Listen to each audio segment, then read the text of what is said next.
جنگوں کے بعد اصل تاریخ اسلام پیش کرنے کا مقصد یہی ہے کہ آپ دیکھیں کہ واقعی کربلا ان ساری جنگوں کے باوجود اس جنگ کو کیوں فکر انسانی یاد کرے. 1000 سال ہو گئے کم از کم, اور ہماری میموری ایسی ہے کوئی بھی بات زیادہ دیر تک فکر انسانی میں رہتی نہیں. بڑی بڑی جنگیں ہوئی, آج وہی افراد وہی ممالک جو ایک دوسرے کے اوپر بم برسا رہے تھے ایک دوسرے کے ساتھ کوآپریشن کرنا نہیں کر رہے. تو آخر اس واقعے کو فکر انسانی کیوں بات ہے؟ تو میں نے کہا کہ تاریخ اسلام جب آپ سمجھ جائیں گے پھر آپ کو سمجھ میں آئے گا کہ میدان کربلا کو باقی رکھنا اور یاد رکھنا کیوں ضروری ہے. کہ کربلا کا سلسلہ ہے, کسی ہسٹورین کا ایک اچھا جملہ ہے کہ جس دن مولا کائنات کے مقابلے میں لوگ صحیفہ میں جمع ہوئے تھے کربلا کی بنیاد اسی دن پڑی. ہم پہنچے تھے 11 ہجری میں پیغمبر اسلام کی وفات. کب ہوتی ہے وفات پیغمبر اسلام کی؟ کسی کو یاد ہے؟ 28 صفر. اسپیشلی کہ آپ لوگ بولے خصوصاً یہ یگسٹرس, اور یہ آپ ہی کے لیے میں ایک بار ریپیٹ کرتا ہوں کیونکہ کل دوسرے ٹاپک ہے, آج یہ کمپلیٹ ہو جائے گا انشاءاللہ. پیغمبر اسلام کی زندگی سے نبی کی ولادت سے ہماری تاریخ شروع ہوتی ہے. ایک عام الفیل, عام الفیل یعنی ایئر آف ایلیفنٹس, عام یعنی سال, اور یعنی آف فیل یعنی آپ کو پتا ہے سورج. ایک عام الفیل میں آپ پیدا ہوتے ہیں, آپ کی والدہ کا انتقال ہوتا ہے 6 عام الفیل, دادا کا انتقال ہوتا ہے 8 عام الفیل, 12 عام الفیل میں آپ پہلا سفر کرتے ہیں, وہ بھی آپ کی لائف میں ایک بڑا ایونٹ ہے. 20 عام الفیل میں آپ سارے عرب کلینس سے ایک ایگریمنٹ کرواتے ہیں, حلف الفضول کہا جاتا ہے, وہ بھی ایک بڑا ایونٹ ہے. 25 عام الفیل میں ظاہر ہے آپ کی شادی ہو جاتی ہے. 30 عام الفیل میں مولا کائنات اس دنیا میں تشریف لاتے ہیں. 35 عام الفیل میں خانہ کعبہ کو دوبارہ سے بنایا جاتا ہے, اور 40 عام الفیل میں آپ آفیشیلی ایک نبی ڈکلیئر کر دیے جاتے ہیں. بیچ میں 3 عام الفیل, 6 عام الفیل اور 12 عام الفیل خلفاء کی ایئر آف برتھ وہ یاد رکھیں گے, 1, 3 اور 2, ٹھیک ہے ایسا. اس کے بعد ایک بیسط, یہاں سے کیلنڈر آپ کا 40 عام الفیل, 41 عام الفیل آپ کو کہیں نہیں ملے, 40 پر تمام ہو جاتا. پہلی بیسط, بیسط یعنی پوری سیٹ کسی کو کہیں بھیجنا, چونکہ نبی کو بھیجا گیا نبی بنا کر, لہٰذا اس کیلنڈر کو بیسط کہتے ہیں. ایک بیسط میں آپ نبی بنتے ہیں. سوال پہلے پر محمد والا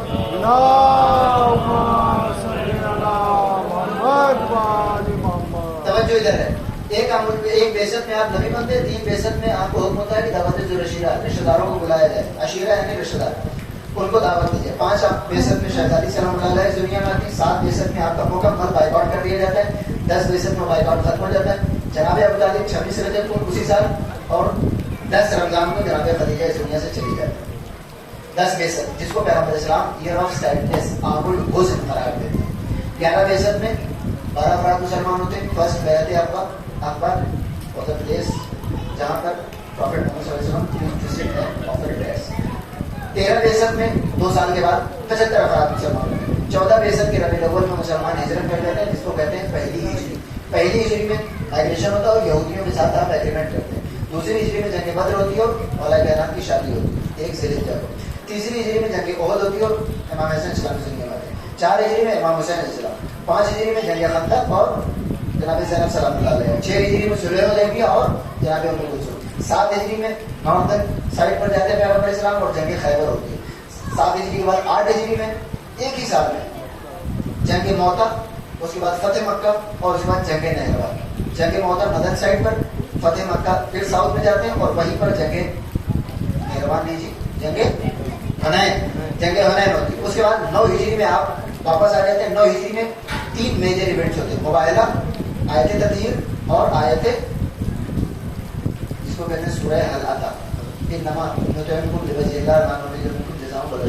یہ سارے ایونٹس آپ کو یاد ہیں. اس کے بعد 10 ہجری میں ایک بڑا ایونٹ ہوتا ہے 18 ذی الحجہ کو کیا ہوتا ہے عید غدیر. اور اس کے بعد 11 ہجری کی بالکل دوسرے مہینے میں یعنی بالکل شروعات میں ہی پیغمبر اسلام اس دنیا سے چلے جاتے ہیں. اور جمادی الثانیہ کی 3 تاریخ کو شہزادی سلام اللہ علیہ کی شادی پراپت ہو گئی. 2 منٹ لگے گا آپ کو ریپیٹ کرنے میں. یہ پیپر آپ اپنے سامنے رکھیں, 2 بار ریپیٹ کریں گے, تیسری بار میں آپ کو یہ سوال نہیں یاد ہو جائے گا. اب جب یہ یاد رکھنے کے بعد آپ کوئی آرٹیکل پڑھیں گے, آپ کوئی مجلس سنیں گے, آپ کسی سے ڈیبیٹ کریں گے تو آپ ریلیٹ کر سکیں گے کہ یہ واقعہ کب کا ہے. ایک سوال پڑھے گا محمد والے.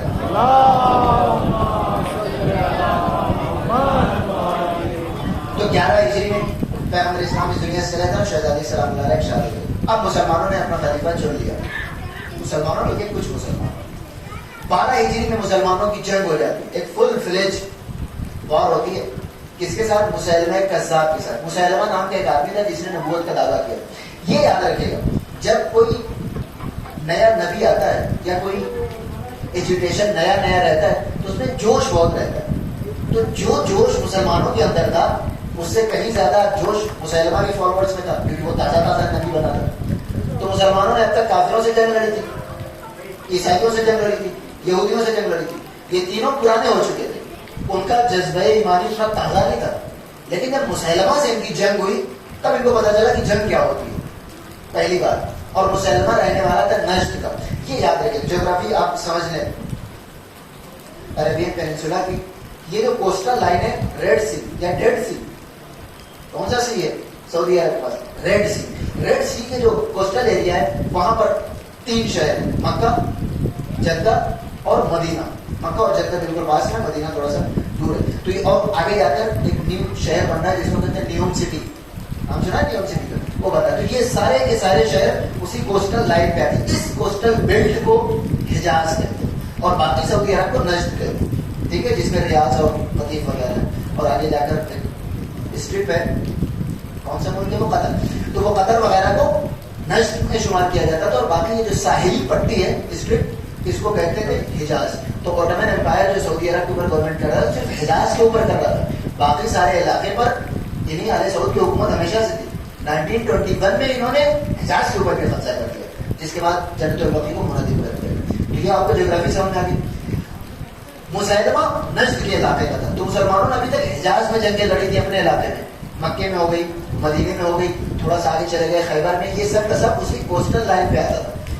باقی کے جو ویسٹ آف سعودی عرب تھا اس میں ابھی تک انہوں نے کوئی جنگ نہیں لڑی تھی. مسیلمہ نے جنگ شروع کر دی 12 ہجری میں. 11 ہجری تک پہنچے تھا, 12 ہجری میں آپ کو یاد رکھنا ہے مسیلمہ سے جنگ ہوئی جس میں 70 صحابیوں کو لوگوں نے قتل کر دیا ایک فوٹنگ میں. اور اس کے بعد مسلمانوں کو لگا کہ اب ہمیں قرآن جمع کرنا چاہیے, لہذا قرآن کو جمع کیا گیا. اور اس کے بعد 13 ہجری میں خلیفہ اول اس دنیا سے چلے جاتے ہیں اور وہ وصیت کر کے چلے جاتے ہیں کہ میرے بعد یہ صاحب.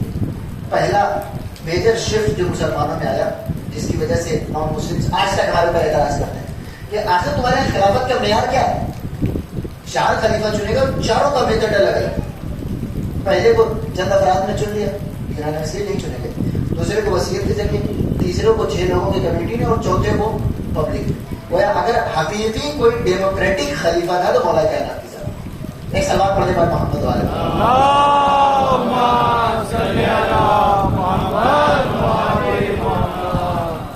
تو اب اس میں اگلے 10 سال تک آپ کو کچھ یاد کرنے کی ضرورت ہے. 11 ہجری میں پیغمبر اسلام کی وفات ہوتی اور شہزادی سلام. 12 ہجری میں مسیلمہ سے جنگ ہوتی مسلمانوں کی. پہلی بار مسلمانوں نے قاعدے سے جس میں شکست کھائی. اس کے بعد 13 ہجری میں خلیفہ اول کا انتقال ہوتا ہے اور اس کے بعد خلیفہ دوم ان کی وصیت کے مطابق خلیفہ بنا دیے جاتے ہیں. اور یہ سلسلہ چلتا ہے 23 تک. 13 سے 23 یعنی 10 سال. ٹھیک ہے, بیچ میں 10 سالوں میں کوئی واقعات نہیں. تو ہسٹری اپنے ذہن میں بیٹھانے کا بالکل آسان ہے. 11, 12, 13 اور ڈائریکٹ آپ کو جمپ کرنا 23 پہ. مغیرہ بن شیبہ کے غلام نے خلیفہ دوم کو قتل کر دیا. قتل کرنے کے بعد یہاں پر تھوڑی سی انٹرسٹنگ چیز آتی ہے. بیچ میں 10 سال آپ کو کچھ نہیں آتا. انہوں نے کہا اب یہ روایت میں بالکل را مٹیریل آپ کو پڑھ رہا ہوں اور مجھے تو کبھی کبھی حیرت ہوتی ہے کہ شیعوں اور سنیوں میں جھگڑا کس بات کا ہے. اگر 2 الگ الگ کتابیں ہوں تو سمجھایا جا سکتا ہے کہ بھائی یہ کچھ اور لکھ کر چلے گئے, ان کے بزرگ کچھ اور لکھ کر چلے گئے. دونوں کا انیشیل سورس ایک ہے. کمال ہے نہیں ہے. سارے فرقے مسلمانوں کے تاریخ کی کتابیں کی ایک ہے. ایک سے مطلب انڈسپیوٹڈ 3-4 کتابیں ہیں کہ جن سے انہوں نے ساری کتابیں سارے واقعات اپنے مرتب کیے. نیریٹو بدلتا ہے, اس سے جب آپ اپنا نظریہ بناتے ہیں تو اس وقت اختلاف ہوتا ہے. تو اس نظریے کے اختلاف کو آپ کسی کو دین سے خارج ہونے کا ذریعہ کیسے قرار دے سکتے ہیں؟ اور فرمانا دین سے خارج جو تب ہوگا کوئی انسان کہ جب اس کتاب کے باہر کا کوئی نظریہ بنا لے، تب کہا جائے گا کہ یہ انسان مسلمانوں سے ہٹ گیا. اسی مقام پر وہی واقعہ آپ پڑھتے ہیں، وہی واقعہ وہ پڑھتے ہیں. شب ہجرت کا واقعہ میں نے عرض کر دی، یہ دونوں نیریٹو بالکل انیشیل سورسز میں ذکر ہیں کہ پیغمبر اسلام رات کی تاریکی میں خلیفہ اول کا ہاتھ پکڑا اور لے کر چلے گئے. دوسرا نیریٹو ہے ان کے ساتھ ان کے گھر چلے گئے. تو ایک انسان اس نیریٹو کو مانتا ہے، دوسرا انسان اس نیریٹو کو مانتا ہے، اور دونوں اسی کتاب میں لکھے ہوئے ہیں. تو ایک انسان مسلمان اور دوسرا کافر کیسے ہو سکتا ہے؟ حقیقت نہیں جانے کے اس کی وجہ کیا ہے؟ وجہ کہ اس نیریٹو والے کے پاس حکومت تھی، اس نیریٹو والے کے پاس حکومت تھی، اور حکومت ہونے اور نہ ہونے کا کتنا فرق پڑتا ہے یہ تو آپ بخوبی انڈیا میں رہ کے سمجھ سکتے ہیں. ہر جگہ پڑتا ہے، مسلمانوں نے بھی، لہٰذا اس کو پروپیگیٹ کیا گیا. اور اب تو عوام الناس اتنی جاہل ہے، بعض اوقات ہم گفتگو کرتے ہیں سمجھ آتا ہے کہ ان کو یہی نہیں پتا کہ یہ دونوں نیریٹو لکھے ہوئے ہیں. ان کو لگتا ہے کہ ہمارا والا لکھا ہے، یہ والا کسی نے گڑھ دیا. ایک سلمان پڑھنے والا محمد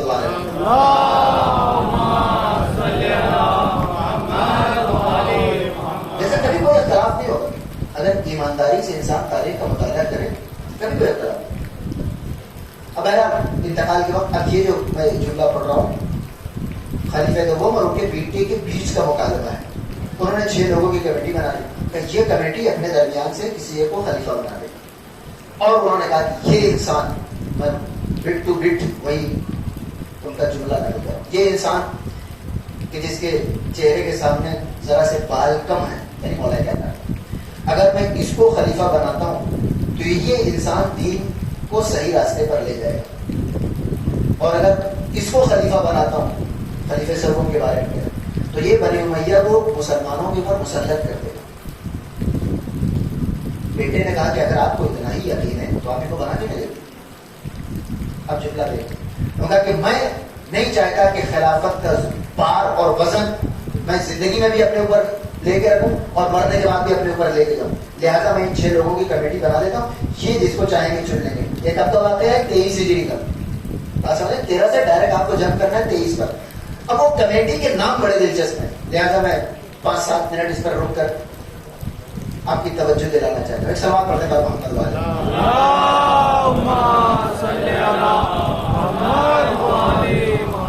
کمیٹی میں پہلا نام مولا کائنات کا، دوسرا نام عبد الرحمن ابن عوف کا، تیسرا نام طلحہ ابن عبداللہ کا، چوتھا نام مولا کائنات کے پھوپھیزاد بھائی تھے جن کا نام تھا زبیر ابن عوام، اور چھٹا نام تھا سعد ابن ابی وقاص.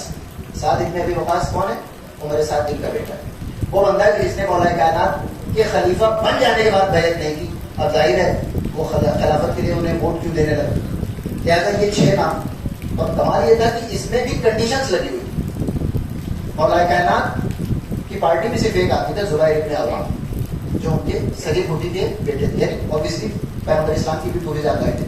اور ساتھ ساتھ ایک اور چیز عرض کرتا تھا، یہ زبیر ابن عوام جناب خدیجہ کے بھتیجے تھے، یعنی ایک طرف سے یعنی پیغمبر اسلام کی پھوپھی کی شادی جناب خدیجہ کے بھائی سے، ایک طرف سے مولا کائنات اور پیغمبر اسلام کے سگے پھوپھی جانکاری تھے، دوسری طرف سے شہزادی سلام اللہ علیہ کے سگے ماموں کے بیٹے تھے. یہ میں اس لیے کہہ رہا ہوں کہ یہ ذہن میں رشتہ داری رکھ لیجیے، آگے جا کر یہ نام آنے والا ہے. ایک ایسا انسان جو مولا کائنات کا بھی فرسٹ کزن اور شہزادی سلام اللہ علیہ کا بھی فرسٹ کزن، تو ظاہر ہے ان کو تو مولا کائنات کے حق میں ووٹ دینا. عبد الرحمن ابن عوف خلیفہ سوم، طلحہ ابن عبید اللہ، اور چوتھا نام تھا سعد ابن ابی وقاص. ان چاروں کے اوپر ذرا سا توجہ دیجیے کیونکہ یہ تو 2 ایک طرف ہو گئے. اب ظاہر ہے کہ زبیر ابن عوام مولا کائنات کے علاوہ تو کسی کو ووٹ دے نہیں سکتے. زبیر ابن عوام کی حقیقت آپ دیکھیے کہ جس وقت مولا کائنات کو گھر سے نکالا جا رہا تھا، دھیان سے سنو ایک ایک لفظ، خصوصاً یہ بچے، اس وقت کتنے ساتھی تھے مولا کائنات سے؟ 8 یا 10. ان 8-10 میں زبیر ابن عوام شامل تھے. مولا کائنات کے دروازے پر جب آگ اور لکڑی کا مسئلہ پیش آیا تو یہ انسان گھر کے اندر موجود ہے. آپ رشتہ داری کا اندازہ کر سکتے ہیں. تو ابھی تو ظاہر ہے 10 سال گزرے ہیں، لیکن یہ انسان مولا کائنات کے ساتھ ایک چٹان کی طرح کھڑا ہوا. اس موقع پر زبیر ابن عوام نے کہا کہ میں اپنا ووٹ علی کو دیتا ہوں. عبد الرحمن ابن عوف، سعد ابن ابی وقاص اور خلیفہ سوم کا رشتہ یہ ہے کہ خلیفہ سوم کی بہن کی شادی ہوئی عبد الرحمن ابن عوف سے، اور دوسرا سعد ابن ابی وقاص چچا زاد بھائی ہے عبد الرحمن ابن عوف. تو یہ تین تو ایک ہی فیملی ہو گئی. اور فرمان ہے عبد الرحمن ابن عوف سعد ابن ابی وقاص کزن ہے, چچا زاد بھائی ہے, اور خلیفہ سوم کی بہن کی شادی ہوئی ہے عبد الرحمن ابن عوف سے. تو تین وہ ہو گئے. اب بچے طلحہ. طلحہ خلیفہ اول کے چچا زاد بھائی. اب ظاہر وہ بھی مولا کائنات کو بھی ووٹ دینے لگے. اس کے باوجود ڈر تھا کہ کہیں تین لوگ مولا کائنات کی طرف نہ چلے جائیں, لہذا ایک شرط اس پہ بڑھا دی گئی کہ اگر تین لوگ ایک طرف ہو جائیں تو عبد الرحمن ابن عوف جس طرف ہوں گے وہ خلیفہ بنے گا. اور اس کے بعد کہا کہ اگر 2 اور 4 کا ہو تو جو خلیفہ وقت کا فیصلہ تسلیم نہ کرے اس کی گردن مار دی جائے. اور حتیٰ کہ یہ لوگ بھی اگر 3 دن سے زیادہ وقت لگائیں تو ان 6 کے 6 لوگوں کی گردن مار دی جائے. اب اس کے بعد ایک انصار میں سے ایک انسان کو 50 لوگوں کو تلوار دے کر ٹھہرا دیا گیا. کیا کہتے ہیں, جناب امام حسن اور عبداللہ ابن عمر 2 افراد یعنی مولا کائنات کے بیٹے اور خود خلیفہ دوم کے بیٹے, ان کو آبزرور کے طور پر رکھا گیا کہ یہ لوگ دیکھیں گے کہ یہ کمیٹی کرتی کیا ہے.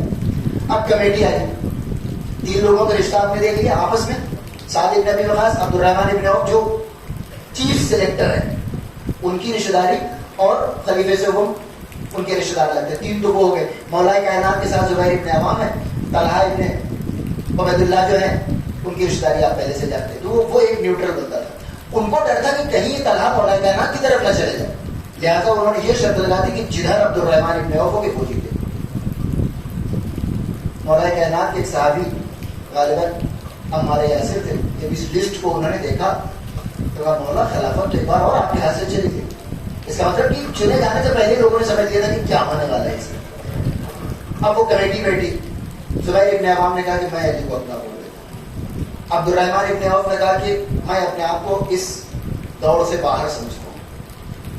طلحہ نے کہا کہ میں اپنا ووٹ عبد الرحمن ابن عوف کو دیتا ہوں. سعد ابن ابی وقاص نے کہا کہ میں خلیفہ سوم کو ووٹ دیتا ہوں. لہذا اب 3 لوگوں نے ووٹ دے دیا. ایک نے کہا کہ میں اس ریس سے باہر ہوں. 4 ہو گئے. اب بیسیکلی 2 لوگوں میں مقابلہ ہوگا, مولا کائنات اور خلیفہ سوم. دھیان دیجیے گا یہ کب کا واقعہ ہے, کون سی ہجری, 23 ہجری کا واقعہ ہے. اب عبد الرحمن ابن عوف آگے آئے اور مولا کائنات سے فرمائے. یہی سب سے بڑی دلیل ہے. جب 2 افراد بچے اور عبد الرحمن ابن عوف مولا کائنات سے کہتے ہیں کہ کیا آپ اللہ رسول اور سیرت شیخین کے مطابق عمل کرنے کا وعدہ کرتے ہیں تو میں آپ کی بیعت کر لوں گا. مولا کائنات نے فرمایا میں اللہ اور رسول کے قول کے مطابق عمل کروں گا. سیرت شیخین اگر اس کے مطابق ہوئی تو عمل ہو جائے گا, نہیں ہوئی تو میرے بس کی بات نہیں ہے. اب اس کے بعد انہوں نے خلیفہ سوم کی طرف یہی الفاظ دوہرا کر بالکل قبول کرتا ہوں. یہاں پر جو ایک نیوٹرل بندہ, غور فرمائیے گا, یہ اتنا تاریخوں میں لکھا, ایک نیوٹرل بندہ اگر اس تاریخ کو پڑھتا ہے تو اسے کیا لگتا ہے؟ اگر مولا کائنات ایکسپٹ کر لیتے تو خلیفہ ہو جاتے یا نہیں ہو جاتے؟ ہو جاتے. اس کا مطلب کہ کم از کم عبد الرحمن ابن عوف کی نظر میں مولا کائنات زیادہ سزاوار تھے خلافت کے. ورنہ اگر وہ سزاوار ہوتے اور مستحق ہوتے خلافت کے تو ہم نے دوسرے بندے کی طرف پہلی آفر ان کو کیوں دیتے؟ اس کا مطلب کہ وہ بھی جانتے تھے. لیکن ایک شرط پڑا دی سیرت شیخین کی, چاہے مولا کائنات اس کو تسلیم نہیں کی اور دوسرے صاحب نے فوراً تسلیم کر لیا. اب اس کے بعد خلافت مولا کائنات کا ایک جملہ ہے عبد الرحمن ابن عوف سے آپ نے کہا تمہیں کیا لگتا ہے تمہارا یہ جو رشتہ دار ہے تمہیں برا لفظ اس کے لیے, یہ تمہیں کیا لگتا ہے کہ یہ اپنے بعد تمہیں خلیفہ بنائے گا؟ یہ اپنے آپ کو بھی زیادہ دن باقی نہیں کر سکتا. لیکن مولا کائنات نے کسی بھی شورش میں حصہ نہیں لیا. اب میں آپ کو تھوڑی دیر کے بعد بتاؤں گا مولا کائنات 25 برس خاموش کیوں رہے. ایک ایجیٹیشن شروع کر سکتے تھے, ایک اپرائزنگ ہو سکتی تھی. لوگ کہتے ہیں نا کہ اگر مولا کائنات خلافت کے حقدار تھے تو آپ کو اٹھنا چاہیے تھا. میں عرض کرتا ہوں کہ کیوں نہیں اٹھے. اب اس کے بعد یہاں سے لے کر یہ 23 ہجری کی بات ہے, 26 ہجری میں مولا عباس رمضان علیہ السلام کی ولادت ہوئی. لہذا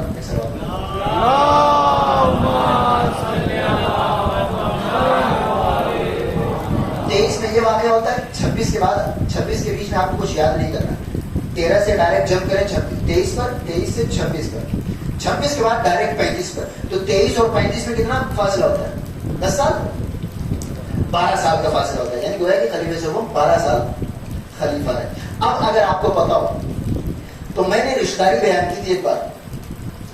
امیہ حرب کے 2 بیٹے، ابو سفیان اور ابن ابی العاص کے 2 بیٹے تھے، حکم اور عفان. عفان کے بیٹے کا نام تھا خلیفہ سوم عثمان، اور حکم کے بیٹے کا نام تھا مروان ابن حکم. تو یہ ایک طرح سے 2 پشتوں کے بعد خلیفہ سوم اور معاویہ اوپر جا کر مل جاتے ہیں. ابو سفیان کے باپ کا جو نام تھا ہر سگا بھائی تھا ابن ابی العاص کا، جو کہ دادا تھا خلیفہ سوم کا. لہذا پہلے ہی خلیفہ کے زمانے میں، دھیان دیجیے گا، عام طور پہ لوگ سمجھتے ہیں، کبھی خیال آتا ہے کہ آخر یزید اتنا پاورفل کیسے ہو گیا کہ امام حسین السلام کو قتل کر. اس کی بنیاد بہت پہلے سے پڑ چکی ہے. خلیفہ اول کے زمانے میں، یعنی یہ 11 اور 13 کے بیچ کی بات ہے، 11 میں بنے اور 13 میں انتقال ہے. انہوں نے معاویہ کو سرزمین شام کا گورنر بنایا. اب ظاہر وہ اس زمانے سے وہاں پر وراجمان تھے اپنی کرسی پر. خلیفہ دوم کا زمانہ گزرا، خلیفہ سوم کا زمانہ گزرا، اور یہ 12 سال، تقریباً 20-25 سال. 20-25 سال اگر ایک آدمی ایک جگہ کا گورنر بنا ہو تو ایک اچھی خاصی ہولڈ اس کی ہو جاتی ہے. اور تو وہ ایک ہولڈ بن چکی تھی. اور خلیفہ سوم کے ساتھ مسئلہ یہ تھا، وہی بات جو خلیفہ دوم نے کہی تھی، اور وہ بات درج ہے، کوئی ایسا نہیں کہ کسی نے بڑھا دیا، سب کو پتا ہے یہ بات. انہوں نے ان کے بارے میں کیا کہا تھا کہ یہ بنی امیہ کو مسلط کر دیں گے لوگوں کو. وہی کام ہو. ایک تو وہ کزن ہوتے تھے، دوسری طرف سے پاورفل انسان، لہذا انہوں نے پہلو تحقیق کرنی شروع کر دی. کچھ نہیں بولتے تھے، دھیرے دھیرے وہ طاقتور ہوتے چلے گئے. ایک انسان تاریخ اسلام میں ہے عمرو عاص. اگر اس کو آپ نے نہیں پہچانا تو تاریخ اسلام آپ کو سمجھ نہیں آ سکتی. مکہ ترین انسان، یعنی ذہن کا انتہائی فتین انسان. یہ اسی زمانے میں مصر کے گورنر ہوا کرتے تھے. خلیفہ اول کہاں تھے؟ معاف کیجیے گا، معاویہ کہاں کے گورنر ہوا کرتے تھے؟ شام کے. اور عمرو عاص مصر کے. عمرو عاص کس کا بیٹا پتا آپ کو؟ عاص ابن وائل. عاص ابن وائل کون تھا؟ جس نے پیغمبر اسلام کو ابتر کا تانا دیا. یہ اسی کا بیٹا. یہ بہت شارپ مائنڈ. خلیفہ سوم کے زمانے میں یہ مصر کے گورنر تھے. اسی دوران خلیفہ سوم نے عمرو عاص کو معزول کر کے کسی اور کو گورنر بنایا. اب معزول کر دیا گیا تو یہ انسان اتنا شارپ مائنڈ کہ اب اس کو پتا تھا کہ کس طرح لوگوں کو مینیپولیٹ کیا جاتا ہے. لہذا اس نے ظاہر ہے کہ خلیفہ سوم کے پاس یہ مسئلہ تھا. تو کیا کہتے ہیں آپ کی زبان میں؟ اقربا پروری. یہ ایک اچھا سبق دیں گے انگلش میں، نیپوٹزم. بالکل. تو نیپوٹزم سے وہ مشکل ان کے ساتھ مسئلہ تھا ہمیشہ سے.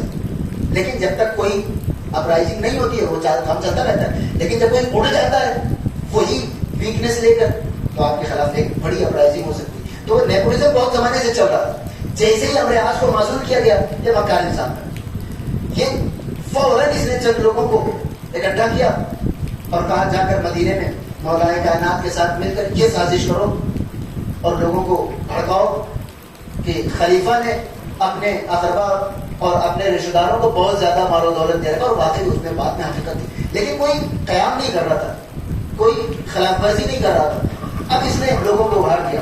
ایک جماعت چلی وہاں سے اور آئی مولا کائنات کے پاس. مولا کائنات کا تم لوگ میرے پاس کیوں آتے ہو؟ میرے پاس کوئی طاقت تو ہے نہیں، میرے پاس کوئی پوسٹ تو ہے نہیں. لیکن اس نے جان بوجھ کے مولا کائنات کے پاس بھیجا. دھیان دیجیے گا ایک لفظ پہ، یہ ایک بلڈ اپ ہو رہا تھا کہ خلیفہ کے خلاف کیسے اپرائزنگ کی جائے. اور اس کے بعد وہ لوگ خلیفہ کے پاس پہنچے، مصر سے آئے ہوئے لوگ غصے میں بھرے ہوئے. خلیفہ ظاہر ہے اس شخص کی ذرا سی کمزور تھی، تو انہوں نے لکھ کے دے دیا، کہا جی ہاں ٹھیک ہے میں معذور کرتا ہوں، اور اس کے بعد مصر کے گورنر تمہارا جو عمرو عاص ہے اس کو دوبارہ سے اس کی جگہ پہ اپوائنٹ کرتا ہوں. ساتھ ساتھ انہوں نے ایک اور خط لکھ دیا اس گورنر کو جو تازہ اپوائنٹ ہو رہا ہے، یہ لوگ پہنچیں گے جب تمہاری معذوری کا لیٹر لے کر تو ان سب کے سب کو قتل کر دینا. یہ لوگ واپس جا رہے تھے مصر میں تو وہ لیٹر ان کے ہاتھ لگ گیا. اب ظاہر ہے کیا ہوتا تھا، وہ لوگ واپس آئے اور اس خط کو دکھا کر مدینے میں خلیفہ سوم کے خلاف ایسا خلفشار برپا ہوا کہ پورا مدینہ ان کے خلاف. اس زمانے میں توجہ چاہتا ہوں، لوگوں نے کیا کہا کہ پانی کی سپلائی روک دو. خلیفہ کے خلاف اپرائزنگ ہوئی، لیکن ظاہر بہرحال انسان زندہ رہ لیتا ہے، قتل کرنے کی ہمت نہیں تھی. تب پانی بند کر دو. پانی بند کر دیا گیا. تب وہ موقع آتا ہے جب مولانا امام حسین السلام کو پانی دیا. اب دشمن صحیح لیکن پیاس سے مر جانا آدمی کو گوارا نہیں. 35 ہجری کی بات ہے نا, یعنی امام حسین السلام کی عمر کتنی ہے؟ 3 ہجری سے 32 ایئرس. تو ظاہر ہے امام حسین 32 ایئرس کی ایج میں اور امام حسین اسلام 31 ایئرس کی ایج میں جوان ہے, تو ان سے تو کوئی اعتراض نہیں کر سکتے کہ پانی کہاں لے کے جا رہے, ان کو کوئی نہیں روک سکتا. لہذا پانی دیا.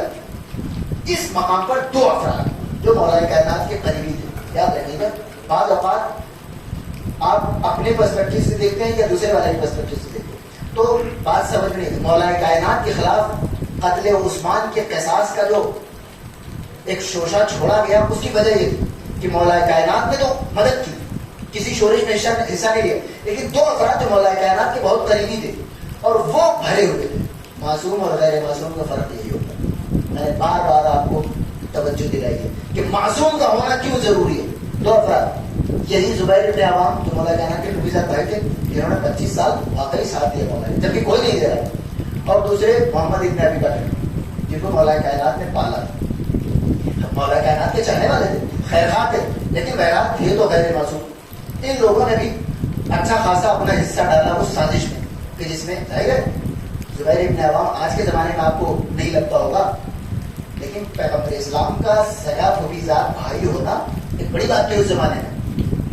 اور محمد ابن ابی بکر بھی ظاہر خلیفہ وقت اس زمانے میں ایکس خلیفہ کے بیٹے ہیں, تو ان دونوں کی پکڑ تھی اور ان دونوں نے خوب, جس کو کہتے ہیں خوب کھیلا, خوب لوگوں کو مارا, اور نتیجہ یہ ہوا کہ آخر میں کسی نے کہا کہ پانی بند کرنے سے کچھ نہیں ہونے والا, رات میں حملہ بولو اور خلیفہ کو قتل کر دو. حملہ بولا گیا اور خلیفہ قتل کر دیے گئے مدینے میں. میں نے عرض کیا تھا پیغمبر اسلام نے کیا فرمایا تھا, مدینے میں کبھی قتل و غارت نہ ہونے دے. حقیقی جانشین پیغمبر وہ ہوتا ہے جو اپنے آپ کو تو زحمت میں ڈالتا ہے, لیکن قول رسول اور آرزو پیغمبر پہ کوئی حرف نہیں آنے دیتا. اب لوگ آئے مولا کائنات کے پاس 35 ہجری میں. یہاں پر ایک بہت بڑا درس ہے, یہی زبیر ابن عوام کا کریکٹر یہاں ہوتا ہے. مولا کائنات تخت خلافت پر آ گئے. 2 افراد آئے, طلحہ اور زبیر. طلحہ بھائی خلیفہ اول کے چچا زاد بھائی, یعنی ایک طرح سے جناب عائشہ کے کیا ہوئے, چچا ہوئے, چچا زاد بھائی یعنی چچا. میں مکمل طور پہ جیسا تاریخوں میں ہے میں وہ عرض کر رہا ہوں.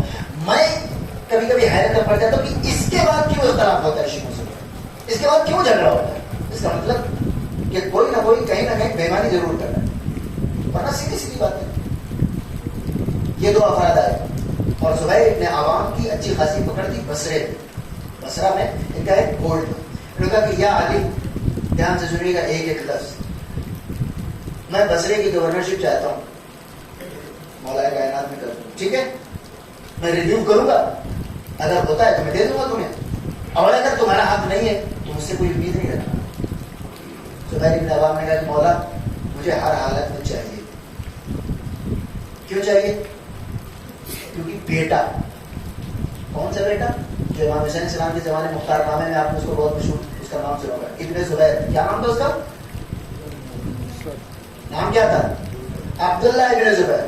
عبداللہ اور مصعب یہ 2 بیٹے تھے. عبداللہ ابن زبیر امام حسین السلام کا ہمسر تھا. تو ظاہر 35 ہجری میں زبیر بھی ضعیف ہو چکے ہیں, مولا کائنات کی عمر بھی تقریباً وہی ہے, لیکن بچے دونوں کے جوان ہیں. امام فرماتے ہیں کہ زبیر ہمارا آدمی تھا, لیکن بیٹے کی محبت نے اسے ہم سے دور کر دیا. انسان اپنے لیے بعض اوقات برداشت کر لیتا ہے, راہ راست سے نہیں ہٹتا, لیکن جب اولاد کی بات آتی ہے, بیٹا اسی ایج میں ہے نا 32-34 برس کا, جب چاہتا ہے کہ اچھی سی جاب ہو اور اچھی سی پلیسمنٹ ہو اور میری دنیا بنے, تو بیٹے نے مجبور کیا کہ آپ نے اتنی محنت کر کے ان کو خلیفہ بنایا, کچھ تو آپ کو ملنا چاہیے. تو مولا نے کہا کہ نہیں. زبیر نے کہا کہ مولا پھر جنگ ہو جائے گی. مولا نے فرمایا کہ ہو جانے دو جنگ کر لی, اور اس کے بعد اگلے سال جنگیں جمع ہو جاتی. ایک چیز پہ کبھی آپ نے غور فرمایا, سگا بھتیجا بھائی جس مقام پر ساری دنیا نے مولا کائنات کو چھوڑ رکھا تھا, یہ انسان چٹان کی طرح کھڑا رہا, لیکن اس کے باوجود جب آخری وقت میں حق کا ساتھ دینے کا مرحلہ آیا تو قدم ڈگمگا گئے.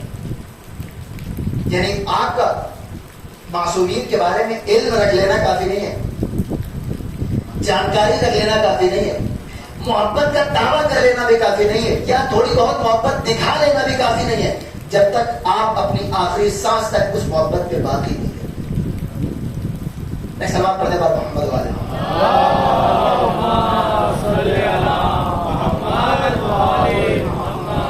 سو 11 ہجری 13 ہجری 23 ہجری 26 ہجری 35 ہجری. 35 ہجری میں یہ واقعہ ہوتا ہے اور یہ کہتے ہیں کہ میں جنگ کروں گا. مولا ٹھیک کر لو جنگ.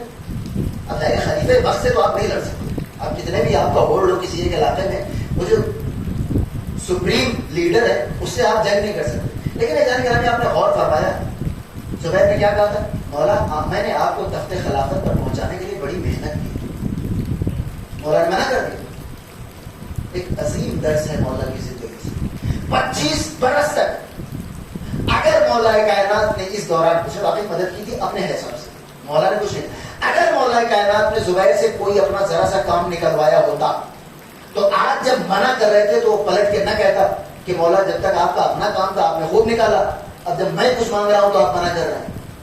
اس کا مطلب کہ حق پر ہوتے ہوئے بھی کسی کے ذریعے کوئی ناجائز کام نہیں لینا چاہیے, تاکہ جب اللہ کا معاملہ آئے تو انسان اسی اعتماد کے ساتھ منع کر سکے جیسے علی نے زبیر کو منع کیا.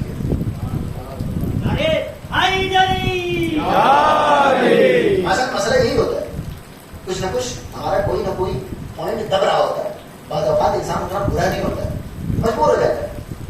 دوست کہتے ہیں اور خصوصاً یگسٹرز اس بات کو سمجھتے ہیں, ایگزام ہال میں اگر آپ نہ بتائیے تو کیا کہتا ہے دوست, وہ بڑے متقی بنتا ہے یہاں آگے, ہمیں نہیں پتا تم نے کتنی نقلیں کر رکھی, کتنی بار ہم نے تمہیں نقل کرا رکھی, کتنی بار میں نے تمہیں بتایا. آج جب میرے اوپر وقت پڑا تو تمہارے اندر تقویٰ سوار ہو گیا. لیکن اگر ڈیر بند سے آپ راہ راست پر رہیں تو زبیر ابن عوام جیسا انسان یہ تو کہہ دیا کہ مولا میں آپ سے جنگ کر لوں گا, لیکن کوئی دامن کردار علمی پہ دھکا نہیں کر سکتا. یہ ہوتا ہے کردار معصوم. 35 ہجری کے بعد 36 ہجری میں جنگ جمل. اب ظاہر ہے مولا کائنات کے سامنے زیادہ ان لوگوں نے یہ کہا کہ خون عثمان کا بدلہ لیا جائے. ادھر سے معاویہ نے پہلے دن یاد رکھے مولا آئے, یہ بھی ایک انسان کے راہ راست پر ہونے کی علامت ہے. پھر انسان کسی سے ڈرتا ورتا نہیں. مولا نے پہلے دن ہم ریاض کو بھی معذور کیا, معاویہ کو بھی معذور کیا. مالک اشتر کو بھیجا, ہم ریاض کی جگہ اپارٹ کیا, اور سہیل بن حنیف کو کہا کہ تم جا کے چارج سنبھال لو. اب ادھر سے ظاہر ہے ان کو چارج نہ دینا تھا اور انہوں نے دیا, تو اسے وہاں سے خط لکھنا شروع کیا کہ ہم خون عثمان کا بدلہ چاہتے. مولا نے فرمایا کہ کس آدمی سے میں بدلہ لے رہا ہوں. اور یاد رکھیے گا جب یہ فتنے چل رہے تھے اس وقت مولا کائنات نے خط لکھا معاویہ کی طرف کہ یہاں کچھ بھی ہو سکتا ہے, تمہارا کزن تمہارا بھائی یہاں موجود ہے اور تمہارے پاس اچھی خاصی طاقت ہے, لہٰذا وہاں سے آ کر یہاں کے حالات کو کنٹرول کر سکتے ہو. فرق نہیں پڑا. اب جب قتل ہو گیا تو انہوں نے کہا کہ ہم بدلہ لینا چاہتے ہیں اور آپ کو کارروائی کرنی چاہیے. تو مولا نے کہا کہ جب میں تمہیں بلا رہا تھا جب تو تم نے سنا نہیں, اب آخر میں کس سے بدلہ لے لوں. ایک موب جب کسی کے اوپر اٹیک کرتا ہے, مولا نے فرمایا کہ تم نام بتاؤ میں بدلہ لینے کے لیے تیار ہوں, میں سانس لے سکتا ہوں. لیکن جب ان کے پاس نام ہو جب تو بتائیں گے. پھر اسی بنیاد پر جنگ جمل کہ خون عثمان کا بدلہ لیا جائے. ظاہر ہے مولا کائنات کے سامنے یہ قافلہ زیادہ دیر ٹکا نہیں. 10,000 افراد مارے گئے اور جنگ جمل کا خاتمہ ہو گیا. 37 میں جنگ صفین, 38 میں جنگ نہروان. یہ 4 واقعات. 35 میں خلافت ملتی ہے, 36 میں جنگ جمل, 37 میں صفین, 38 میں نہروان. نہروان اور حنین میں میں بہت کنفیوز ہوتا ہوں, آپ لوگ بتائیے ٹھیک ہے. 36 میں جمل, 37 میں صفین, 38 میں نہروان. ان تینوں جنگوں کی وجہ اگر آپ دیکھیں تو ایک سے بالکل ملتی جلتی ہے. خلیفے سے حکم کے قتل کا بدلہ لینے کے لیے جنگ جمل, اور جنگ جمل کے بعد مولا کائنات نے کہا کہ میں نے ان کو خاتم میں نہیں لایا تو تمہیں کیا خاتم میں لاؤں گا. یہاں پر کسی نے مولا کو مشورہ دیا کہا مولا آپ فی الحال ان کو نہ چھیڑیے. مولا تخت خلافت پہ آئے, 5 سال میں مولا کی خلافت ختم ہو گئی, آپ کو شہید کر دیا گیا. بالکل ہماری نظروں سے اگر دیکھا جائے بہت صحیح مشورہ کسی نے دیا تھا. مولا آپ تازہ خلیفہ بنے, فی الحال شام کے گورنر کو چھوڑ دیجیے. مولا نے کہا کہ میں ایک دن بھی عوام کے مال پر کسی ظالم کو مسلط نہیں دے سکتا. یہ ایٹیٹیوڈ ہوتا ہے اس انسان کا جس نے ساری زندگی حق کے راستے پر زندگی گزاری. اگر آپ کی زندگی کہیں زگ زیگ کا شکار ہے تو آپ اتنے بڑے میجر ڈیسیژن کبھی لے نہیں سکتے. یہ بھی اس بات کی علامت ہے کہ مولا کائنات نے لا تأخذہ فی اللہ لومۃ لائم دعائے مطلبہ نہیں چکا ہے. مولا کائنات کی وسعت تھی کہ اللہ کے معاملے میں کسی بھی ملامت کرنے والے کی ملامت کی پرواہ نہیں کیا. کسی بھی بڑے خطرے سے ڈرتے گے. اللہ کا معاملہ ہے فیصلہ. اس کے بعد جنگ صفین ہوتی. جنگ جبل میں 10,000 افراد مارے گئے. جنگ صفین میں 25,000 مولا کائنات کے لشکر کے لوگ, 45,000 امیر شام کے لشکر. کتنے ہوئے؟ 70,000. 10 یہ 80. اس کے بعد ایک گروپ اٹھا جس نے کہا کہ سارا فساد اسلام میں اس وقت معاویہ اور علی کی وجہ سے ہو رہا ہے. ایک کام کرو, ان دونوں کو قتل کر دو تو اسلام میں سکون ہو جائے. تو یہ وہ گروپ ہے جس کو کہتے ہیں خوارج, جن کو کوئی مسلمانوں کا کوئی گروپ اور نہیں کرتا. جیسے آج کے زمانے میں IS سب کہتے ہیں کہ یہ کافر. تو اس گروپ کے لوگ اٹھے اور مولا کائنات نے کہا کہ دیکھو اب تک جو جنگیں ہو رہی تھی جبل اور صفین, اس میں تھوڑا بہت میرے مقابل بھی 2-4 لوگ تھے ایسے جن کا مجھے لحاظ کرنا پڑا. تمہارا میں کوئی لحاظ کرنے والا نہیں ہوں. 4,000 افراد تھے. مولا نے منع کیا, سمجھایا کہ خلیفہ کے مقابلے میں تم 1-2 پیر سے زیادہ نہیں ٹک سکتے, لیکن نہیں سمجھ میں آیا. مولا کائنات نے پھر جنگیں مہربان ہوئی. 4,000 افراد میں سے 3,600 افراد اسی موقع میں مارے گئے. اور اس کے بعد جنگ نہروان ختم ہوئی. انہی لوگوں میں سے بھاگا ہوا تھا ابن ملجم. وہ جو 400 لوگ بچے تھے, ابن ملجم جس نے مولا کائنات کو 2 سال کے بعد 40 ہجری میں شہید کر دیا. ایک واقعہ اسی جنگ نہروان کا امام وقت کی, اور میں نے اب تک جتنے بھی واقعات بیان کیے ہر مقام پر میں آپ کو بار بار متوجہ کر رہا ہوں کہ غیر معصوم اگر معصوم کی جگہ پہ آ جائے تو کیا مسائل پیش آتے ہیں. جنگ نہروان میں ایک سوال پڑھتے کر محمد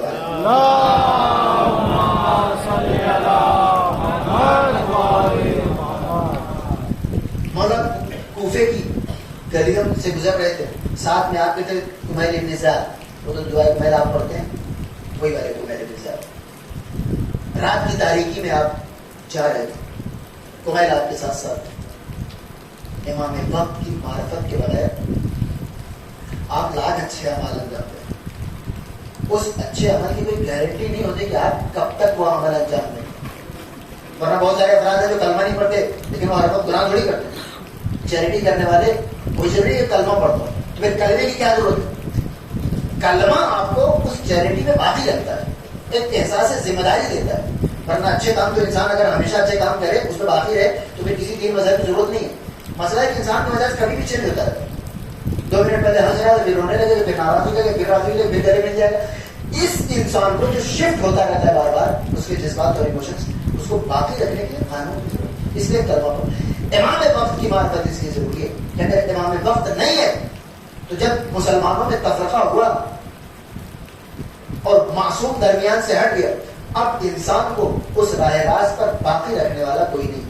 اگر امام وقت کی معرفت نہیں ہے تو آپ اچھے عمل کر بھی رہے, کوئی بھروسہ نہیں کب آپ اسے ہٹ جائیں.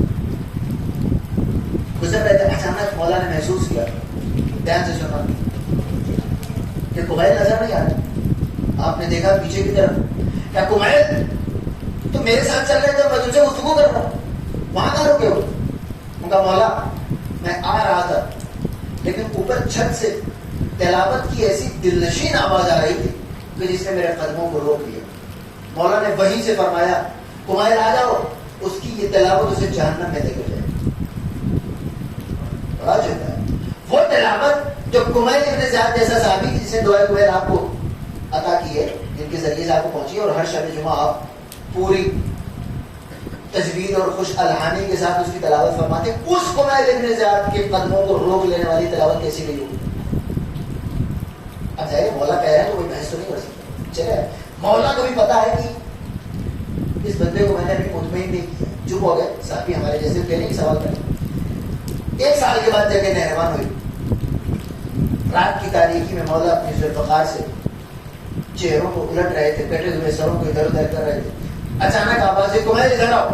جی مولا. آپ نے ذوالفقار سے ایک سر کو سیدھا کیا, کیا اس کو پہچانتے ہو؟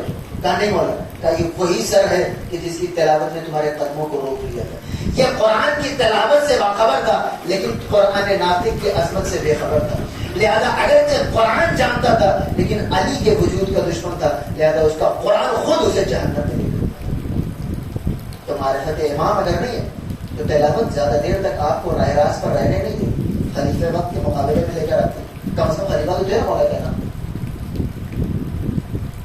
تو مسلمانوں کے جنرل پرسپیکٹو سے بھی وہ کافر ہی تھا، خلیفہ وقت کے مقابلے میں آئے، حالانکہ قاری قرآن تھا. کیوں؟ معرفت امام.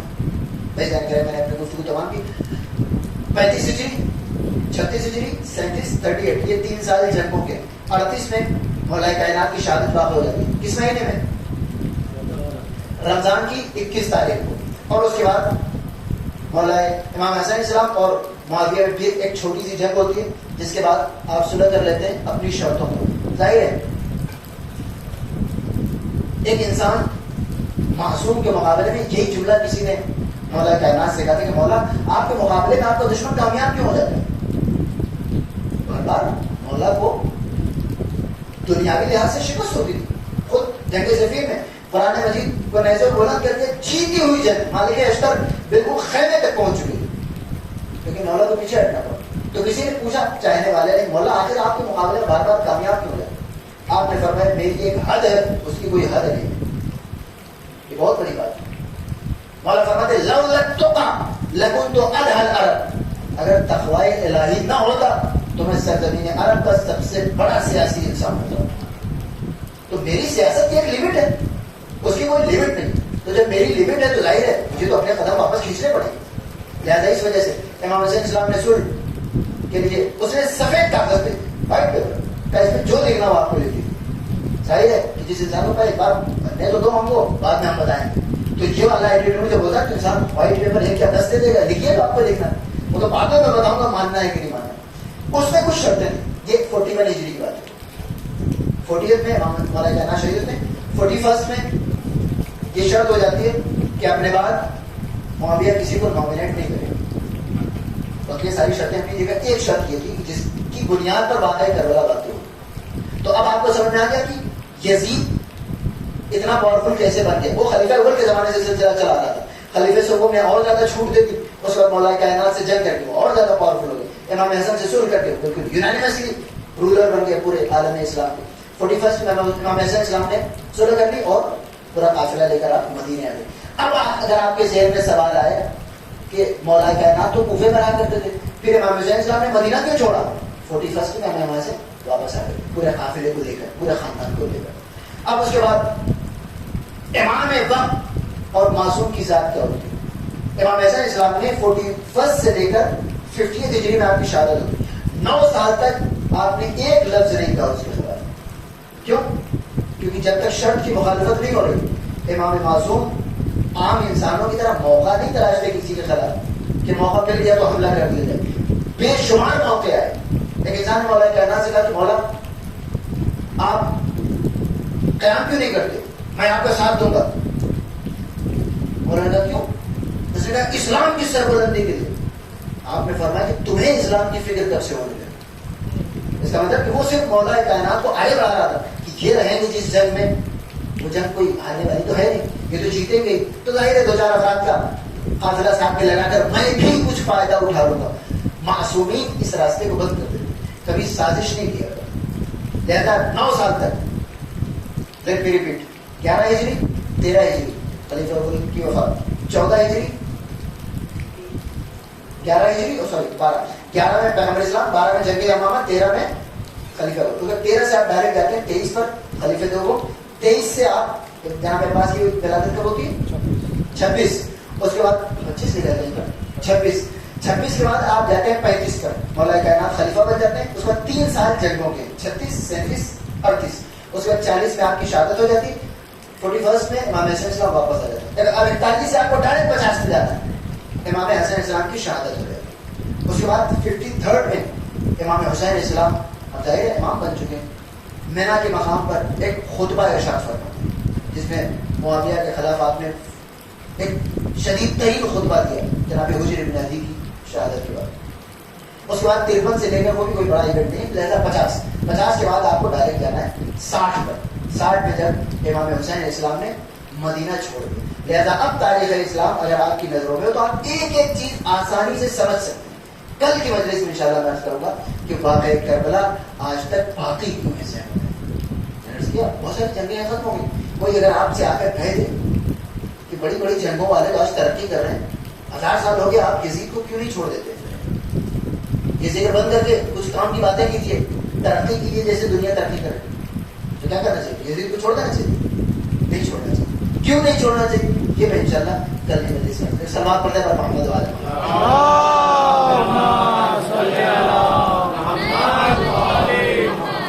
اس کے بعد امام حسین اسلام 60 ہجری میں ظاہر ہے اب یزید مکمل طور پہ جیسے ہی 60 ہجری میں انتقال ہوتا ہے, اور ہاں اصل جھگڑا کس بات ہوا کہ انہوں نے اپوائنٹ کر دیا یزید کو. اب ظاہر ہے یہ تو ایک کھلا ہوا بریچ آف ایگریمنٹ تھا. تو امام حسین اسلام نے کہا کہ یہ کام تم نہیں کر سکتے. اور اس کے بعد امام حسین اسلام نے بیعت سے انکار کر دیا. اور کمال یہ ہے کہ چند افراد تھے گنے چنے, جس میں ایک عبداللہ ابن زبیر بھی تھا, جس کا تذکرہ انشاءاللہ وقت ملے میں کروں گا. یہ انتہائی شادر آدمی تھا جس نے اپنے باپ کو رسوا کر دیا 25 برس تک. اور آپ نے تو وہ خدمتیں نہیں کی جو زبیر نے کی تھی. مذاق نہیں ہے. حکومت وقت کے خلاف جا کر مولا کائنات کا ساتھ دینا, اپنی آبرو کو خطرے میں ڈالنا, اپنی جان کو خطرے میں ڈالنا, اپنی اولاد اور مال کو خطرے میں ڈالنا, ہم نے تو نہیں کیا. لیکن اس کے باوجود اس انسان نے اپنے باپ کی عادت خراب کر. آج کوئی زبیر نام رکھتا ہے اپنے بیٹے نہیں رکھتا, یعنی کچھ تو مسئلہ ہوا ہوگا. یہ وہی انسان تھا. اس سے بھی بیعت کا مطالبہ کیا تھا. معاویہ نے لکھ دیا تھا کہ ان لوگوں کو مت چھوڑنا, کیونکہ یہی پرومیننٹ فیگرز ہیں.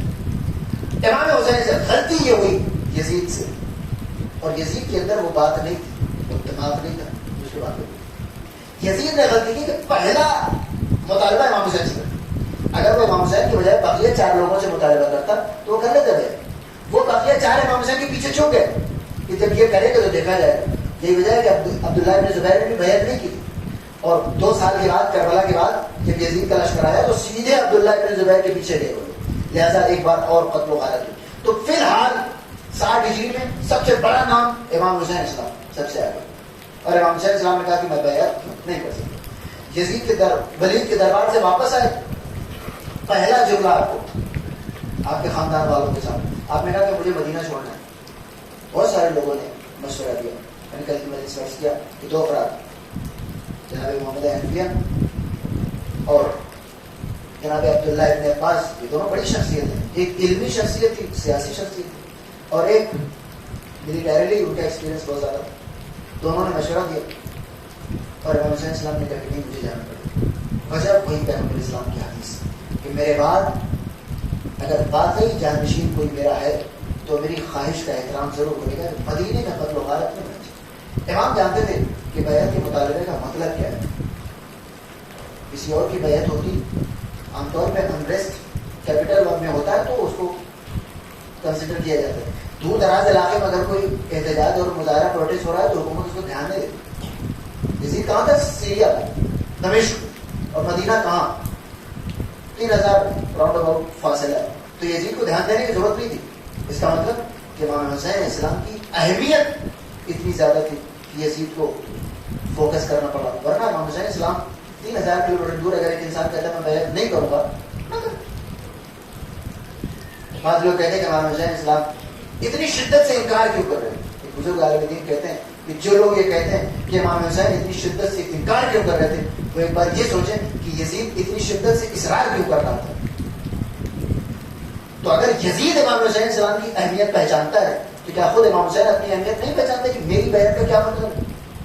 لہٰذا آپ نے فرمایا کہ میں بیعت نہیں کر سکتا. اس کے بعد قدم قدم پہ مصیبت, ساری مصیبتیں وہ مصیبتیں ہیں کہ جس کے اوپر ہمارا اور آپ کا رونا کوئی رونا نہیں ہے. امام حسین السلام کی مصیبت پر انبیاء نے آنسو بہائے. انبیاء بھی بہرحال انسانوں میں شمار ہوتے ہیں. امام حسین اسلام کی غربت پہ پتھروں نے آنسو بہائے, جانوروں نے گریہ کیا ہے. سبت ابن جوزی اپنی کتاب تذکرہ خواص اجماع میں لکھتے ہیں کہ سرزمین فلسطین میں واقع کربلا کے بعد 40 دنوں تک جب کوئی پتھر ہٹایا جاتا تھا تو اس کے نیچے سے تازہ خون جوش مارتا. مدینے میں کوئی کپڑا پھیلایا جاتا تھا تو آسمان سے اتنا خون برستا تھا کہ اس کپڑے کا رنگ تبدیل ہو جائے گا. تو ہمارا اور آپ کا رونا تو کوئی رونا نہیں ہے. اجرکم اللہ. جھڑے امام فرماتے ہیں کہ نفس المعموم لہم منا تسبیح, ہمارے غم نے کسی کا آہ سرد کھینچنا تسبیح کے برابر ہے. وہم لنا عبادت، اور اس کا ہمارے غم میں غمگین ہو جانا عبادت. یہ کس بنیاد پر؟ اسی بنیاد پر کہ دنیا میں اگر کسی کا کوئی انتقال ہو جائے تو انسان رنگ، نسل، قوم، قبیلہ، علاقہ نہیں دیکھتا، تو مرنے والے کے دروازے پہ تعزیت کے لیے پہنچ جایا کرتے. امام حسین اسلام کی غربت وہ تھی کہ ایسا نہیں ہے کہ امام حسین اسلام کے پاس رونے والے نہیں تھے، رونے والے موجود تھے لیکن رونے نہیں دیا گیا. اس وجہ سے امام حسین اسلام کے اوپر کریا کرنے کا حکم دیا گیا. معصوم فرماتے ہیں، امام حسین اسلام فرماتے ہیں انا قتیل الابرار، میں وہ کشتہ آتش ہوں کہ جسے رولا رولا کے قتل کیا گیا. امام حسین اسلام ایک جملہ کہتے ہیں، اے میرے شیعوں کاش تو میدان کربلا میں ہوتے تو دیکھتے کہ میں کیسے اپنے 6 مہینے کے بچے کے لیے پانی طلب کر رہا ہوں. فآبوا ان یرحمونی، لیکن وہ پانی بھی میرے 6 مہینے کے بچے کو نہیں دیا گیا. جزاکم ربکم خیر الجزا. چند فقرے آج کی شب شہزادہ علی اکبر کے مسائل بیان کرنے کی شب ازادارہ نے گرامی، لیکن ایک لمحے کے ایک جملہ عرض کرتا چلو. امام حسین اسلام کے لیے میدان کربلا میں ساری شہادتیں آپ کے لیے سخت تھی، لیکن صرف چند شہادتیں ایسی ہیں کہ جن کا اثر امام حسین اسلام کے جسم پر بھی پڑ گیا. ایک شہادت برابر کے بھائی عباس کی شہادت تھی کہ جیسے ہی آواز آئی اے آقا میری مدد کیجیے، حسین نے بے اختیار اپنی کمر کو تھام لیا. یا آخی اللہ نے ان کا سرا زہری، اے میرے بھائی اب تمہارے مرنے کے بعد حسین کی کمر ٹوٹ گئی. دوسری آواز حسین کے کانوں میں آئی اور حسین نے کہا یا بنیا الگ دنیا بعد کا لفات، اے میرے لال علی اکبر تمہارے بعد حسین کی نگاہوں میں دنیا تاریک ہو گئی. اجرکم اللہ. ایک لمحے کے لیے ایک جملہ عرض کرنا چاہتا ہوں. میں نے یہ جملہ ذاکرین سے سنا ہے لیکن کسی تاریخ کی کتاب میں نہیں ملا، کسی مقتل کی کتاب میں نہیں ملا کہ جب جناب علی اکبر کی شہادت کی خبر پہنچی تو جناب ام لیلہ کو خیمے کا دروازہ نظر نہیں آ رہا تھا. یہ جملہ کسی تاریخ میں نہیں ملا، لیکن ایک واقعہ ملا کہ جس سے اس واقعے کی تائید ہوتی ہے کہ یقیناً جناب ام لیلہ کو خیمے کا دروازہ نہیں مل رہا ہوگا. اس کی دلیل یہ واقعہ ہے کہ امام حسین کا قافلہ کوفے کے راستے میں ہے. جناب علی اکبر اور جناب عباس امام حسین کے آگے آگے ہے. اجرکم اللہ. خدا آپ کو کوئی غم نہ دے سوائے غم مظلوم کربلا کے. قیامت گزر گئے امام حسین کے اس مختصر سے قافلے پر. یہ قافلہ چل رہا ہے، امام حسین اپنے گھوڑے پر ہیں، جناب علی اکبر ایک طرف، جناب عباس ایک طرف. اچانک جناب علی اکبر نے ایک نعرہ بلند کیا اللہ اکبر. امام حسین نے کہا میرے لال کیا بات ہے؟ کہا بابا مجھے دور کھجور کے درخت نظر آ رہے ہیں، شاید کوفے کی منزل نزدیک آ گئی. امام حسین نے اس سب دیکھا. کہا میرے لال وہ کھجور کے درخت نہیں ہیں، وہ دشمن کے نیزوں کی انیاں ہیں جو تمہیں کھجور کا درخت نظر آ رہے ہیں. جناب علی اکبر نے کہا بابا میری نگاہیں کام کر رہی ہیں، میں نے دیکھا ہے کہ وہ لشکر نہیں ہے، وہ کھجور کے درخت ہے. امام حسین نے کہا میرے لال دور جاؤ، آگے جا کر معلوم کرو اور اس کے بعد آ کر مجھے خبر دو. جناب علی اکبر اپنے تیز رفتار گھوڑے پہ بیٹھے دور تک گئے اور واپس آئے. واپس آ کر ایک جملہ کہا جو تاریخ کے کتابوں میں ثبت ہو گیا. کہا بابا میری نگاہیں آپ کی نگاہوں کا مقابلہ نہیں کر سکتی. یقیناً وہ ہور کا لشکر ہے، وہ دشمن کے لشکر کے نیزوں کی انیاں ہیں جنہیں اپنی جوان نگاہوں کے باوجود میں کھجور کے درخت سمجھ رہا تھا. اجرکم اللہ. یہ جملہ یہی تمام ہو گیا، یہ واقعہ یہی ختم ہو گیا. لیکن اس سے اس بات کی تائید تو ہوتی ہے کہ حسین کی قوت بصارت کا یہ عالم تھا کہ جوان علی اکبر کی نگاہیں حسین کی نگاہوں کا مقابلہ نہیں کر سکتی تھی. لیکن اللہ اکبر، نہ جانے علی اکبر کی شہادت نے حسین کے جسم پر کیا اثر ڈالا کہ جیسے یہ آواز آئی یا بتاؤ سلام، پہلا جملہ حسین نے کہا ہے میرے لال علی اکبر. حسین کی نگاہوں میں دنیا تاریک ہو گئی. ارے وہ شہادت علی اکبر جو حسین کی نگاہوں پہ اثر ڈال سکتی ہے، ارے وہ شہادت نے ام لیلہ کی نگاہوں پہ کیا اثر ڈالا ہوگا. جزاکم ربکم خیر الجزا. تمام اصحاب شہید ہو گئے، تمام اقربا شہید ہو گئے. اب میدان کربلا میں صرف حسین کھڑے ہیں اور جوان لال علی اکبر.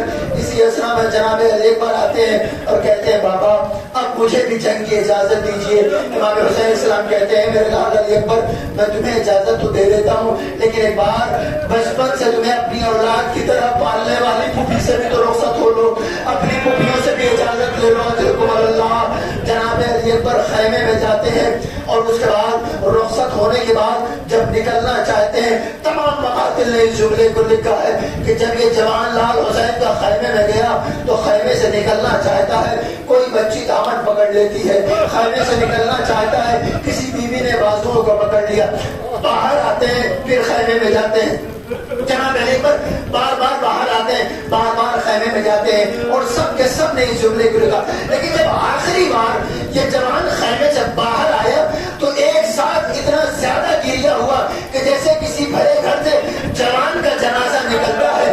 اگر نارو غور کرو یہ رونے والے کون تھے؟ ظاہر ہے وہی سکینہ، وہی رباب، وہی زینب، وہی ام لیلا.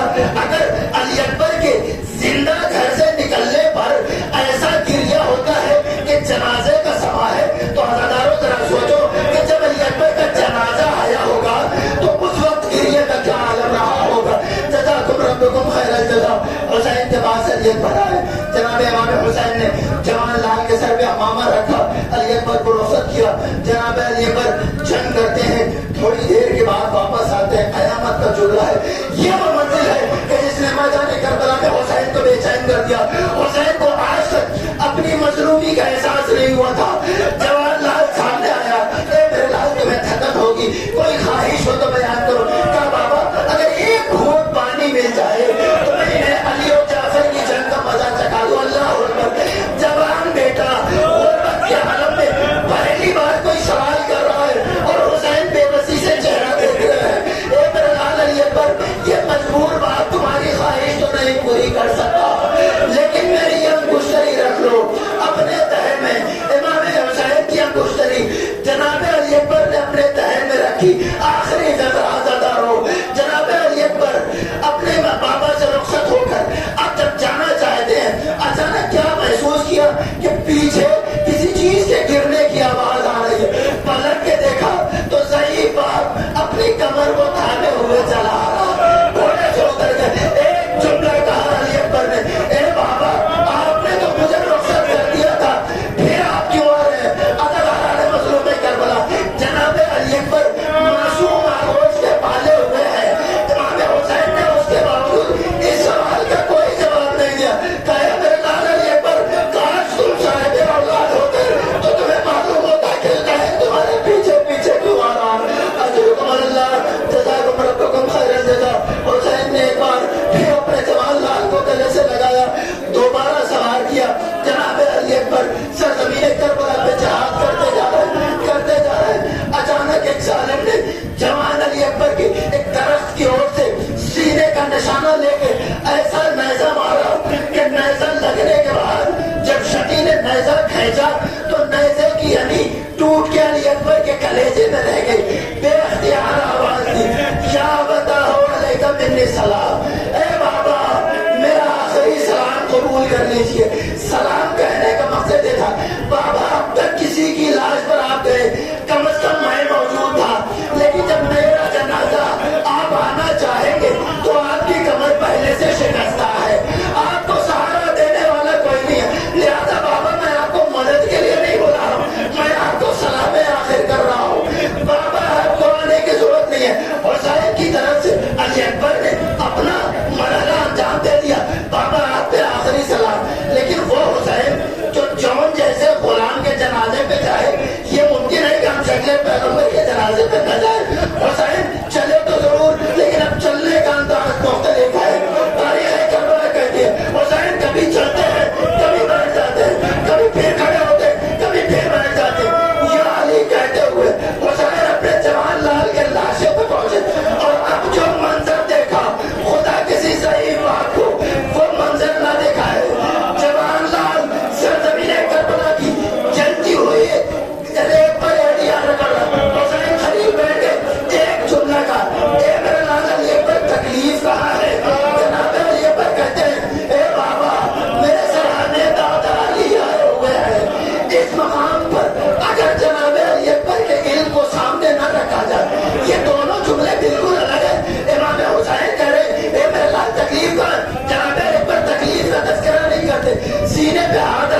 المستودعین میرے محبوب محمد کو واسطہ ہمارے معصوم گرو ہمارے سیدہ سلام اللہ علیہ ہمیں ہدایت فرما میرے محبوب ہمارے تمام اعمال کو باقاعدہ شرف قبولیت عطا فرما میرے محبوب ہمارے وقت کے امام کو ہمارے نامات سے خوشنود فرما میرے محبوب ہم میں خصوصاً مجلس ہمارے تمام حاجتوں کو پورا فرما میرے محبوب مرحوم ہو چکے اس دنیا سے جا چکے خصوصاً اس قبرستان کے تمام مرحومین کے درجات کو بلند فرما میرے معبود اپنی پریشان حالت کی پریشانی کو برطرف فرما میرے معبود ہمیں جو حج زیارات کے مشتاق کو حج زیارات سے مشرف فرما میرے معبود جو بیمار ہم کو بیماری کربلا علیہ السلام کی سب کو شفاء کاملہ حج عنایت فرما میرے معبود معصوم کے درمیان بارش کے